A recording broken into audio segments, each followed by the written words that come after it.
Hello, everyone. My name is Jeff Cross. I'm the media director for ISSA, and today I'm pleased to welcome our guest, Alex Duta, the founder and CEO at Albiware. Alex, welcome. Thanks for having me, Jeff. Really appreciate being here. It's a pleasure.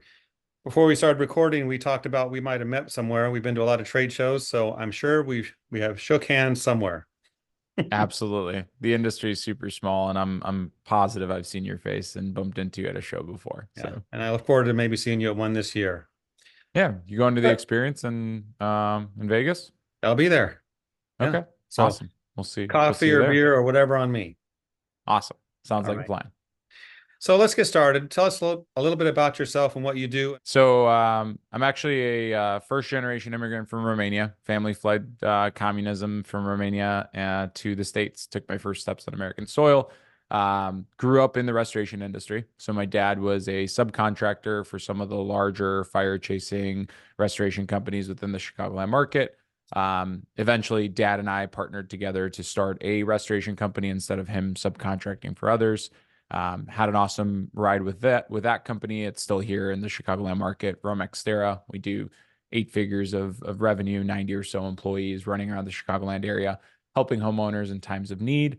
And during the time of building Rome the restoration company, we had seen that there was a lack of technology that was focused on solving restorers' biggest challenges. So Albiware basically started with a what if. What if we could solve some of our challenges at our restoration company by applying technology? And we basically built this all-in-one workflow management tool for the damage restoration space. So thank you for what you're doing for the industry, but there's something else you're going to do, and that's help entrepreneurs. That's what we're going to talk about Absolutely, today. And 100%. and the topic is hustlers fail at scale. I was just thinking, if you don't hustle, you're not going to succeed, but you have a different thought on it because it seems a successful entrepreneur is automatically a hustler and that they'll win. But talk about that. How do you identify a hustler, or when does one realize they are one? Yeah. Yeah. So that those words came out when I was writing the book Restoration Millionaire, which was basically a business self-help book for the industry. And when those came out, I don't know, it just felt like I had hit something. And I went and I bought the domain hustlersfailatscale.com and a few other things. And I think my future book will be all about that. But I think as entrepreneurs, especially small business entrepreneurs, like in the restoration space, we start with a truck and a credit card, and then we go suck out sewer water and eventually grow this business. We get so heavily rewarded in the early days by the hustle. And that's like what it's all about, right? At the beginning, you don't have millions of dollars to go hire and float a large staff. So you end up being the person who does the, removal of the carpets and sucks out the water and writes the estimate and deals with the adjuster and collects the payment and such. The problem is, and if you'll talk to most restoration companies, they'll say, "Oh yeah, around 3 to 4 to $5 million, I felt like I hit a plateau." And there's all these different plateaus across the restoration growth journey, and that happens because the amount of reward we get on the hustle becomes diminishing. It starts going away. And what I mean by that is you can control everything as a hustler up to a certain volume.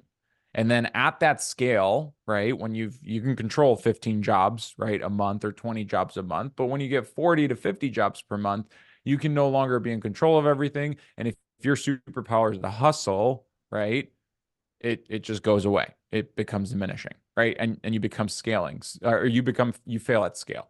So the whole premise of bringing that awareness to restoration is instead of focusing on the hustle once we've broken through our first $1 to $2 million, we need to basically build out our teams and work through teams that can kind of be experts in small pieces of the puzzle and maybe not as hustling as we are. And we need to rely on systems that are repeatable and scalable to grow our organization to where it's got enterprise value, to where, it's making an impact within the market. That's cool. I have to think that when you talk to people that are in this situation, they have pushback. They might think, "No, I got to work hard. I got to work harder." Do you ever hear that? Absolutely. Yeah. So what do you do? Yeah. How do you convince them? How do Well, you show them? well, I don't tell anybody you have to stop working harder. Like Okay. you don't stop working. Like I still put in 12-hour days and such. Absolutely. But what I challenge people is, to kind of take a look at, are you working hard to stay busy because of the dopamine rush of the hustle? Or are you truly working hard and making an impact and moving leverage? And what I mean by that is kind of do an audit of what you're doing throughout your day, right? And ask yourself, okay, are you quote unquote hustling because you're doing the mitigation work, let's say, right? You're back to back, you're doing all these jobs. Great. Well, how much do you think you're worth? Let's say you're worth $120,000 a year or $100,000 a year. I don't think that's a crazy number for a business owner, right? It's like, okay, well, is there somebody who can be doing that work for $40,000 a year? And the answer is probably yes. Okay. Well, you need to be replacing those tasks of sucking out the sewer water with people that can do it and maybe even do it better than you for $40,000 a year. Otherwise, you're costing yourself that delta. And then it starts clicking for people. They're like, oh, but the number one reason people don't want to level up and step up is because you kind of end up becoming in your comfort zone, right? You know how to suck out water. You know how to take care of all this. You don't know how to deal with employees. You don't know how to set vision. You don't know how to do the accounting. You don't know how to do the marketing, right? So you kind of stay within that comfort zone. It's very uncomfortable to get out of this. And plus, like, there is no dopamine rush to accounting. There is no dopamine rush to like dealing with people, right? So yeah, I'm not saying don't work hard. You have to work hard. We're entrepreneurs. We're building legacy within our business. But what I'm saying is, if you're going to use time and energy to pull on a lever, pull on the lever that's going to have the maximum output. Don't just pull on the lever that, like, the one that has the least resistance and is just bouncing up and down, and then just be, super happy that it's moving so quickly and it's bouncing up and down, if that makes sense. It does. So as you talk to your clients or others in the industry about this, and they see your point, and then a year later you check in and they're not doing anything, why not? What's the pushback? What are the skills that they're lacking that would help them get to that next level?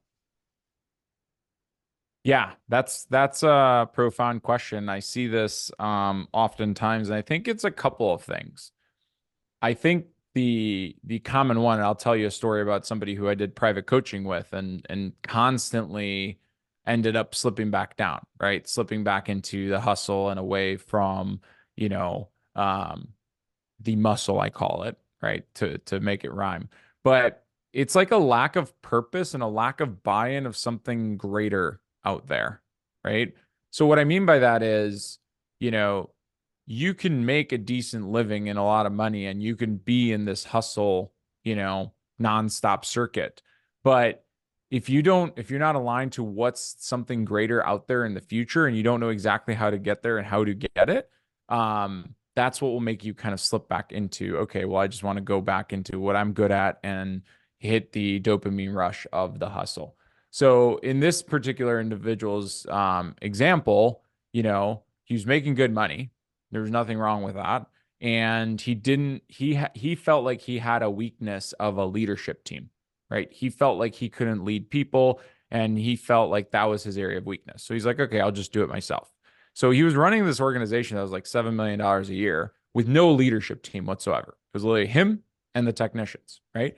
And he would try to build out this leadership team and then run into his lack of empathy, his lack of leadership, all these areas of weaknesses. And then he'd say, I'm just not cut for this. And then he would kind of, get rid of the leadership team and then go back, right? His ultimate goal, he didn't really know what he wanted to do with the company until he realized that, like, his ultimate goal was to support his family in a passive way, like his family needed him.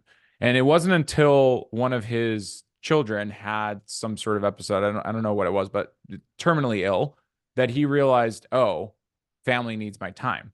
And at that point, when he identified his greater purpose, like, hey, I need to be here for my kids and I also need the passive income, it wasn't until that clicked that he was able to build out his leadership team. It's not like he knew and he had the leadership skills to build out the team, but he was willing to go through it because he had hit rock bottom and it was like pure necessity. So most people don't have a higher purpose. They don't know, well, what's greater out there than the money, than the reviews, than the good looking organization. And they don't really need to step away from the hustle. They want the 10 to 15 to $20 million business, or the business that, cash flows without them being involved, or they want all these things, but they don't know why they want them and they don't know what their purpose is. So I think it's a matter of stepping back and understanding what's your purpose, what is your future vision, and being super clear and bought into that yourself, so that way you can step away from it. Yeah, I like that. And I've considered kind of that thinking of your purpose. What's your true north? Where do you want Yep. to go? Where do you want to end up?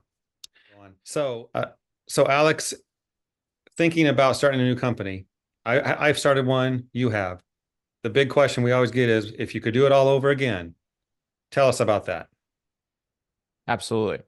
So I think if I were to do it all over again, I would probably start with overcoming my scarcity mindset.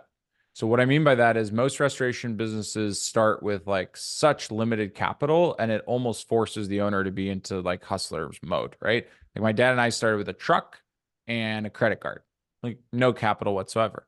But knowing what I know now, I see restoration franchisees, right? Doctors, lawyers, engineers, whatever, and they'll go out and get these SBA loans for a couple $100,000 to start their businesses, right? And they'll be able to like float a technician or a crew chief or like, the minimum viable staff.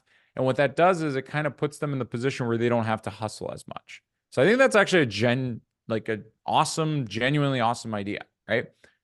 So I'd start by doing that. And then the second thing that I would do is I would focus on taking away all my self-limiting beliefs, like becoming super aware of how I am as a leader and knocking down all those self-limiting beliefs. So anytime where it's like, oh, I can't sell. Well, why do I think that I can't sell? Or, oh, the scarcity mindset, like I can't afford this thing, even though it logically makes sense. Why can I not afford this? And I would join masterminds. I would join, go to the restoration conferences, join the masterminds, get the different consultants, actively try to find the experts and just build myself, because I realized that we, especially with the Husters Fail at Scale topic, are the biggest bottleneck to our business. So I would actively focus on breaking that down.